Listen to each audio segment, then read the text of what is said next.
నమస్కారం, welcome to I dream. ధర్మ మార్గం కార్యక్రమానికి స్వాగతం. నేను మీ విజిత. ప్రస్తుతం మనతో పాటు ఉన్నారు ప్రముఖ జ్యోతిష్యులు అవినాష్ దాస్ గారు. నమస్కారం అండి. నమస్కారం అండి. ఓం నమ శివాయ, ఓం నమో వెంకటేశాయ. అవినాష్ గారు, నవరాత్రుల్లో 7వ రోజు అమ్మవారిని ఏ అవతారంలో పూజిస్తుంటాము? ఆ రోజు అమ్మవారిని పూజించడం వల్ల కలిగే ఫలితం ఏంటి తెలియజేయండి. 7వ రోజు మనం పూజించేది కాలరాత్రి అమ్మవారు. కాలరాత్రి అంటే స్వయంగా కాళీదేవి. ఓకే. నైవేద్యం బెల్లం, colour grey colour, okay. Krishna కమలం ఫ్లవర్. సో ఇక్కడ రాహు శక్తి ఉంది. రాహు శక్తి అంటే కలియుగ శక్తి, పాప కర్మాలని తొలగించే శక్తి, ఉగ్రదేవత. ఫలక్నమా కాళీమాత టెంపుల్లో ఉగ్రదేవత కాళీ అమ్మవారు ఉన్నారు. అక్కడికి వెళ్తే అదే పవర్ ఉంటుంది కాలరాత్రి అమ్మవారు.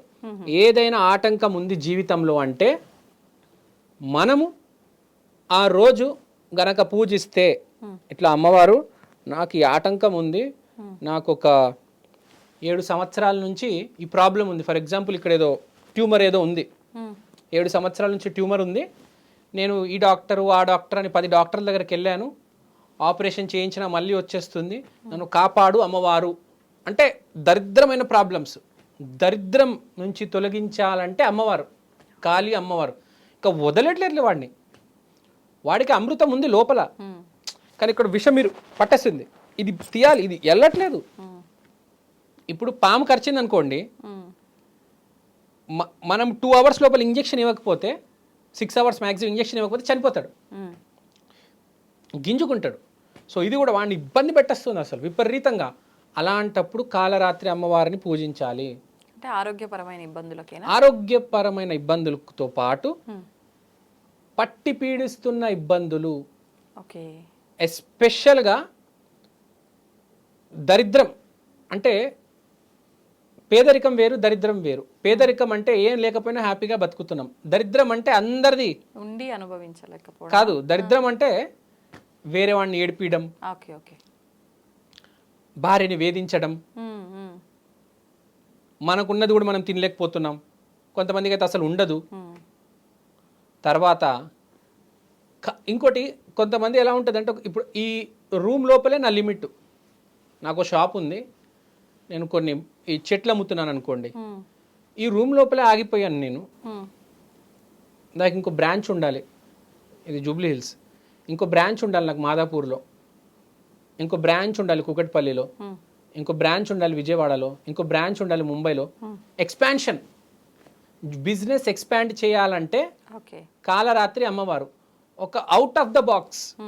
అంటే మనము అలా ఉండిపోయామన్నమాట, జీవితాలు కొంతమందివి అలా ఉండిపోతాయి చిన్నగా. ఆడికి నెలకు వస్తూ ఉంటుంది, బాగుంటుంది, ఆడ హ్యాపీ ఫ్యామిలీ గడిచిపోతుంటుంది. కానీ కొంతమందికి ఉంటుంది, నేను అసలు పెద్ద బంగ్లా కట్టాలి, ఒక 20 ఫ్లోర్ల బిల్డింగ్ కొనాలి, నాకు ఒక 50-70 కార్లు ఉండాలి, నేను నా షాప్ పెట్టడం వల్ల నేను ఈ ఏరియాలో రోజుకు 100 మంది హెల్ప్ చేస్తున్నా, కానీ నాకు రోజుకి 1,00,000 మంది, ఒక అంబానీ ఉన్నారు, ఎంతమందికి అతను జాబ్స్ ఇచ్చారు, ఎంత సంపాదిస్తున్నారు, ఎంత హెలికాప్టర్లు కార్లు, ఆ రేంజ్కి వెళ్ళాలి. అంటే సింపుల్గా చెప్పాలంటే ఒక్క మనిషికి కాదు, 100,00,000 మందికి హెల్ప్ చేయాలనుకుంటున్నాను, నాకు శక్తి ఇవ్వు దేవత. బెల్లం నైవేద్యము, కృష్ణ కమలము. ఇక్కడ ఏంటంటే ఆ బెల్లం నైవేద్యం ఎందుకు పెట్టామంటే, మనం ఇక్కడ ఒక బెల్లం అనేది ఏ మనిషి అయినా తినొచ్చు, షుగర్ అందరు తినలేరు. సో ఇక్కడ పాయింట్ ఏంటంటే ప్రతి మనిషికి అది అవసరం అన్నమాట. ఇప్పుడు బట్టల వ్యాపారం పెట్టామండి, ఈ ఏరియా వరకు ఉంటుంది, మీ బట్టలకి బ్రాండ్ పెట్టారు, ఫర్ ఎగ్జాంపుల్ మీ బట్టలకు ఒక బ్రాండ్ పెట్టాము, ఒక పేరు అనుకుందాం, ఒక రెడ్ అని పెడదాం, మీ పేరు రెడ్ అని బ్రాండ్ పెట్టారు. ఆ బ్రాండ్ మార్కెటింగ్ చేసి ఇండియా లెవెల్కి తీసుకెళ్ళి దేశాలు, ఇప్పుడు మనకు ప్యూమా, రీబాకు, ఎడిడాస్ అవన్నీ ఉంటాయి కదా. సో ఒక ఎక్స్పాన్షన్ జరుగుతుంది, ఒక పేరు అనేది వస్తుంది ఫస్ట్ మనిషికి, గుర్తింపు తెస్తుంది. డబ్బు తీసుకొచ్చేది ఎప్పుడైనా పేరు, డబ్బున్న వాళ్ళు కూడా పేరు కావాలి. ఇప్పుడు ఎలా అంటే మీరున్నారండి, మీకు పేరుంది, కానీ మీకన్నా డబ్బున్న వాళ్ళు ఉన్నారు, వాళ్ళకి పేరు లేదు, వాళ్ళకు కూడా పేరు కావాలి. అంటే పేరు ఉంటేనే డబ్బు వస్తుంది, ప్లస్ మీకు ఇప్పుడు పేరు వచ్చింది కాబట్టి విపరీతమైన డబ్బు కూడా వస్తుంది. డబ్బు కంటే గొప్పది పేరు. అందరికీ ఉండదు. ఇప్పుడు ఎలా డబ్బు చాలా మందికి ఉంటుంది, పేరు ఉండదు. పేరు ఉండాలంటే ఒక స్పెషాలిటీ ఉండాలి మనిషికి, ఒక అందం, ఒక మాట. ఇప్పుడు మనం ఇన్స్టాగ్రామ్ ఇన్ఫ్లుయెన్సర్స్ చూస్తాము, కొంతమంది అది స్పెషల్ క్వాలిటీ ఉంటుంది వాళ్ళకి. ఎవరికి పడితే వాళ్ళకి పేరు రాదు. డబ్బు సంపాదించవచ్చు రకరకాల వ్యాపారాలు చేసి, కానీ పేరు రాదు. పేరు రావడం చాలా ఇంపార్టెంట్. పేరు అనేది ఎప్పుడు నిలకడగా ఉండాలి. అది కూడా మళ్ళీ ఇలా డ్రాప్ అయిపోవడం మళ్ళీ అలా స్టాండర్డ్ ఉండాలి. ఇలా డ్రాప్ అయినా మళ్ళీ పైకి రావాలి. ఆ పేరు అనేది చాలా ఇంపార్టెంట్. ఫర్ ఎగ్జాంపుల్ ఇప్పుడు కొంతమంది ఈ మధ్య కేసు ఏవో చూస్తున్నాం, చాలా పేరు వస్తుంది, ఏదో కేసు పెడతారు, మొత్తం పేరు పడిపోతుంది, కెరియర్ పాడైపోతుంది. అట్లా కాదు, ఒక స్టాండర్డ్గా ఒక మన కొంతమంది ఉంటారు ఇప్పుడు యాంకర్స్, యాక్టర్స్, అలా స్టాండర్డ్గా పేరు ఉంటుంది. వాళ్ళకి ఏ కేసు ఉండదు, ఏ గొడవలు ఉండవు, అలా వాళ్ళు పని చేసుకుంటూ పోతారు. అంటే ఒక పేరు అనేది జీవితాంతం. ఈ మనిషి పని చేయగలడు, మనం అలా చేయలేము. ఈ మనిషి ఇలా ఇంగ్లీష్ మాట్లాడుతున్నాడు, మనం అలా ఇంగ్లీష్ మాట్లాడలేము. ఈ మనిషి ఇంత అందంగా ఉన్నాడు, ఇలా మెయింటైన్ చేస్తున్నాడు, వాడికి 6 ప్యాక్స్ ఉన్నాయి, ఆ జీవితాంతం ఉంటుంది అనమాట. So larger than life. ఆ కాలరాత్రి, ఆ కాళికాదేవి అనేది లార్జర్ దెన్ లైఫ్. అంటే 100 మంది 1000 మంది కాదు, ఈ తెలంగాణ ఆంధ్ర రాష్ట్రాల్లో ఉన్న 10 కోట్ల మందికి నువ్వు తెలిసిపోతావు. ఆ పేరు వచ్చేస్తుంది. ప్లస్ ఆ దరిద్రంలో ఉన్నవాడికి దరిద్రం తొలగిపోతుంది. అదొక పవర్ అండి కాళీ అనేది. ఫస్ట్ మనము ఎవరికైతే దరిద్రంలో ఉన్నారో వాళ్ళు వెళ్ళి కాలరాత్రి రోజు పూజ చేసుకుంటే చాలా బాగుంటుంది, దరిద్రాలన్నీ తొలుగుతాయి. ఎవరైతే ఒక దాటికి వచ్చి ఆగిపోయారో వాళ్ళకి చాలా ఇంపార్టెంట్. ఇప్పుడు ఒక సడన్గా ఇప్పుడు ఎలా ఉంటుందంటే మీ పేరు ఇలా ఉంది, ఫర్ ఎగ్జాంపుల్ మీ పేరు ఒక స్టెబిలిటీలో ఉంది, కొంచెం గ్రాఫ్ పెంచాలి. సడన్గా కొంతమంది యాంకర్స్ చూడండి ఇలా సడన్గా రేజ్ అవుతారు, లేకపోతే సడన్ కొంతమంది యాక్టర్స్ ఇలా రేజ్ అవుతారు. అలాంటి యాక్టర్స్ ఎక్కడో కాళీదేవిని పూజిస్తారు, ఆ అనుగ్రహం కలుగుతుంది, సడన్గా రేజ్ అవుతారు. చిన్న యాక్టర్ ఉంటాడు, ఫస్ట్ జాయిన్ అయినప్పుడు చిన్న యాక్టర్ ఉంటాడు, సడన్గా ఒక సినిమా వస్తుంది, ఓ మై గాడ్ ఏం జరిగింది, ఇలా ఇంత గొప్ప. ఇప్పుడు దాకా మనం చిన్న టైంలో తొందరగా ఎదిగిపోయారు అంటుంటారు. అదే ఫస్ట్ ఒక 5 years వస్తాడు, 5 years పాటు చిన్న యాక్టర్ అనుకుంటాం, ఒక్క సినిమాలో ఒక్క ఛాన్స్ తగులుతుంది, రైజ్ అవుతాడు మనిషి. మనం చూసుకుంటే చాలా మంది ఉంటారు. ఇప్పుడు రవితేజ లాంటి వాళ్ళు, హీరో రవితేజ గారు ఫస్ట్ 8 years ఎవరు చిన్న యాక్టర్ అనుకున్నారు, తర్వాత ఎలా రైజ్ అయ్యాడండి ఆ మనిషి కదా. సడన్ రైజ్ ఉంటుంది. మనం ఏమనుకుంటాము, మన పక్కనే ఉంటాడు, వీడంతే ఈడేం చేయగలుగుతాడు అని అనుకుంటాము. మన పక్కనే ఉంటాడు, సడన్గా రైజ్ అవుతాడు, అలా అలా అలా అలా అలా అలా అంచెలంచెలుగా. మనం ఎక్స్పెక్ట్ కూడా చేయమన్నమాట. ఆఫీస్లో 200 మంది ఉంటారు, ఇదే జీవితం ఇదే బతుకు అనుకుంటాం. వాడు ఒకటేసారి TV industry, cinema industry, national award, Oscar దాకా వెళ్ళిపోతాడు. ఆ సడన్ రైజ్ అనేది వస్తుంది. ఆ పేరు ప్రపంచవ్యాప్తంగా, ఇండియా వ్యాప్తంగా శాసిస్తుంది. ఇప్పుడు మనం అల్లు అర్జున్ గారు చూడండి, గంగోత్రి సినిమా అప్పుడు ఎవరండి అతను, ఎవడ్రా వీడు అనుకున్నాం. ఇవాళ అంచెలంచెలుగా పుష్ప సినిమాతో ఇండియా మొత్తానికి తెలిసిపోయింది.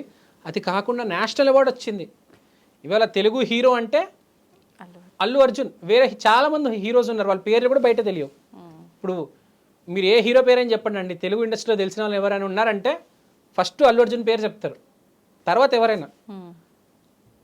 అతని గ్రోత్ కూడా చూడండి మీరు, ఫస్ట్ ఏమీ లేదు, మెల్లిగా ఎదిగాడు. ఒక జూలై సినిమా వచ్చింది, ఒక గ్రాఫ్ అనేది పెరిగింది. అసలు అన్బిలీవబుల్ రేస్. అసలు అలాంటి యాక్టర్ లేడు, మీరు గమనించారా? ఇప్పుడు మీరు ఏ యాక్టర్ అని తీసుకోండి, చిరంజీవి కానీ మహేష్ బాబు కానీ ఫస్ట్ నుంచి ఒకటే స్టాండర్డ్ ఉంది వాళ్ళది. Allu Arjun is the only actor in India and in Telugu states who has grown from racks to riches. అంటే అసలు వీడు ఏమీ చేయలేడు, వీడు పనికిరానాడు అనుకున్నాము, ఇవాళ వీడిని మించినాడు ఎవడు లేడు అనే స్థాయికి వచ్చేసాడు. ఎవడు లేడు అట్లా. మీరు చూడండి, అలాంటి యాక్టర్ ఎవ్వరు లేరు. యు సీ, గ్యారంటీ కాళికా మాత ఆశీర్వాదం ఉంది. చాలామంది అలానే ఉంటారు. ఇప్పుడు బ్రహ్మానందం స్టార్టింగ్ నుంచి ఇప్పుడు దాకా సూపర్ యాక్టర్, జీనియస్. చిరంజీవి తోపు, తురుము. అల్లు అర్జున్ అసలు చూడండి, ఏమీ చేయలేడు. అరే కొంత ఇంప్రూవ్ అయ్యాడు, అరే ఈడు ఏం చేశాడు, ఓరి నాయనో మై గాడ్ అంటే ఎంత అసలు ఆశ్చర్యపరుస్తాడు. ఆ గ్రోత్ అంటే ఒక ఆశ్చర్యం, అన్బిలీవబుల్ రైజ్ అంటారు. ఆ రైజ్ ఎలా ఉందంటే వాళ్ళందరినీ దాటేస్తారు. అనుకోని విజయం, అందుకోలేనంత విజయం. ఓకే.